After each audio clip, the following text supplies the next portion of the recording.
Дорогие друзья, я приветствую вас из солнечной Испании.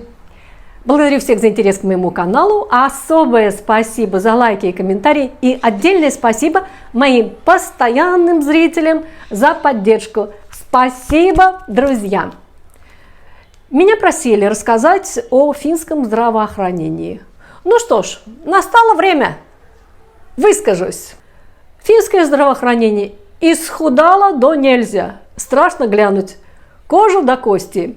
Ее обещают реанимировать, но есть ли шанс у доходяги? Что происходит в финском здравоохранении? Кому интересно, проходите, присаживайтесь, устраивайтесь поудобней. Согласно Конституции, каждый житель Финляндии имеет право на адекватное медицинское обслуживание. Право имеет, но денег не хватает, хотя в 2022 году Финляндия потратила на здравоохранение 10% своего ВВП. Однако денег не хватает, и врачам приходится расставлять приоритеты, хотя об этом открыто не говорится. На самом деле врачи ежедневно решают, предлагать конкретное дорогое лечение или дорогое лекарство пациенту или не предлагать. Money. Врачи хотят конкретных инструкций от Минздрава. Как решать? Лечить больного очень дорогим препаратом? На каком основании решать? На праве пациента на жизнь или на общественном здоровье? Если общество выше личности, то стоит инвестировать в более дешевые услуги, ориентированные на большее количество людей. В какой-то день, в каком-то регионе вам могут предложить лечение, а в какой-то день уже нет. Бюджетные ограничения присутствуют, хотя об этом не решаются говорить. Конституционное право есть, а Конституционного суда, куда граждане могли бы подать иск к государству, если они не могут попасть к врачу, даже при необходимости, нет. Все больше финнов не уверены, что попадут к врачу или в больницу, если произойдет что-то серьезное. Об этом говорят данные опроса Citizen Pulse, проведенного статистическим управлением Финляндии в марте этого года. Лишь 58% финнов доверяют здравоохранению. 4 года назад, в 2020 году, более 90% жителей Финляндии верили в здравоохранение. У работающих больших проблем нет. Они обслуживаются в частных клиниках по страховке работодателя, и к врачу можно попасть в тот же день. Но по рабочей страховке вас примет терапевт. Он вылечит грипп, назначит таблетки от давления. А если вдруг серьезная болезнь, требующая узкого специалиста или госпитализации, то с этим иди в госсектор или в частную клинику. Плати из своего кармана. Можно купить, конечно, частную медицинскую страховку, но цель страховой компании – зарабатывать, а не лечить.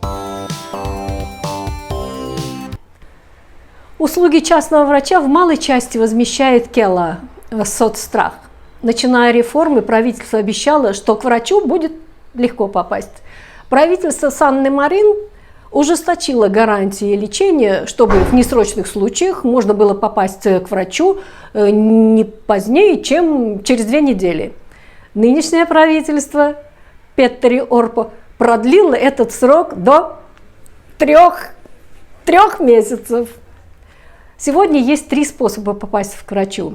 Это в муниципальную клинику бесплатно или за символическую плату, в частную клинику бесплатно, то есть за счет работодателя, и в частную клинику за свой счет. Либо, если вам повезло, у вас есть частная страховка, то за счет страховой компании. Частные клиники предлагают врачам более высокую заработную плату, более комфортные условия труда и более легкую работу. Поэтому из госсектора врачи перебегают в частный сектор. В муниципальных клиниках врачей становится все меньше, а очереди становятся все длиннее.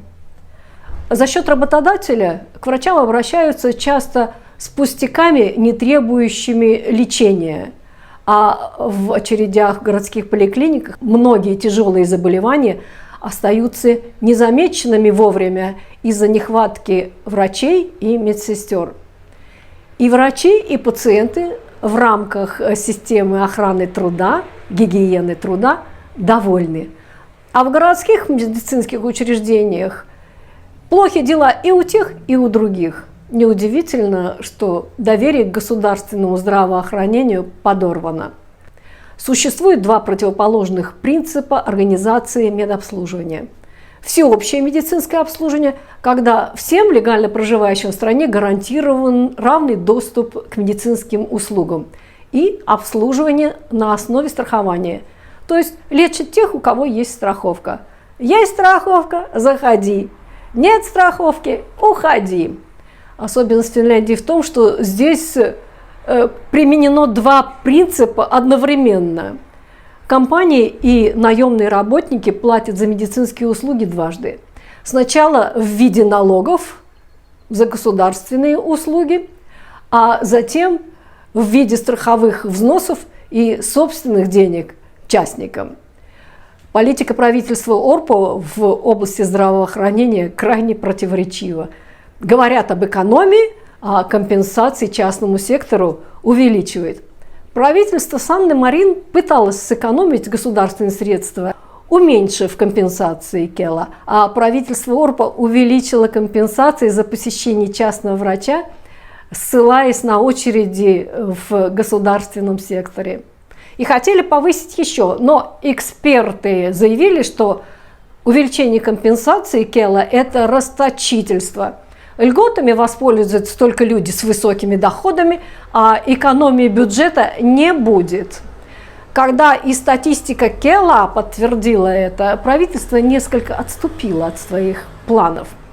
Вместо дополнительного увеличения гонораров частным врачам эти средства решили направить, например, на лечение бесплодия, на оплату услуг офтальмологов и гинекологов.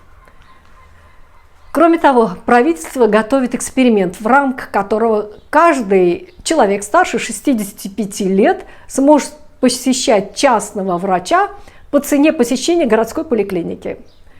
Это какая же радость для медицинских компаний. Количество клиентов увеличится за счет пенсионеров. И такая хитрая задумка.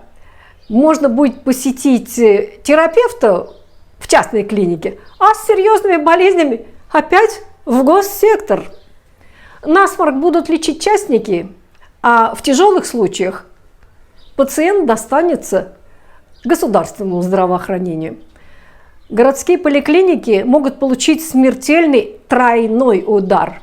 Врачей все меньше, тяжелых случаев все больше и очереди все длиннее.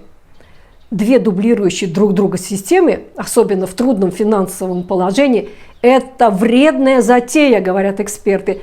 Нужно не ослаблять государственное обслуживание, а укреплять его. Скажу обобщенно, что эксперты предлагают давать налоговые вычеты по рабочему здравоохранению только на установленную законом часть услуг типа профосмотра. Сегодня даже неизвестно, в какую сумму обходятся эти налоговые вычеты государству. И не первый год эксперты предлагают внедрить систему семейного врача, которая успешно работает во многих других странах. Здесь вроде бы правительство готово пойти навстречу пожеланиям трудящихся и обещает вернуть финнам семейного врача. Но обещать не значит жениться. Хотя в одной из поликлиник города Оулу, например, модель семейного врача успешно действует уже 2 года. С мелкими недомоганиями отправляют к рандомному врачу, а плановое лечение ведет семейный врач. Пациенты очень довольны, врач знает пациентов, и прием длится, вы сидите, сядьте, чтобы не упасть, прием длится час. Час! И пациенты довольны, и врачи. Работать с пациентами проще и интереснее врачу, когда с каждым пациентом не приходится заново изучать историю болезни с самого начала. Если правительство исполнит свое обещание, то к весне 2027 года модель семейного врача будет действовать и в других регионах Финляндии, а может быть даже по всей стране. Поживем – увидим. Хотя я не понимаю, почему люди без букета заболеваний не могут тоже иметь своего семейного врача. Зачем опять эти половинчатые решения? Ведь большие болезни могут скрываться за маленькими симптомами. В Германии и Голландии, например, у каждого, независимо от состояния здоровья, есть свой семейный врач. Ну, наверное, по мнению финского правительства, что немцу хорошо, то финну смерть. А на этом, дорогие друзья,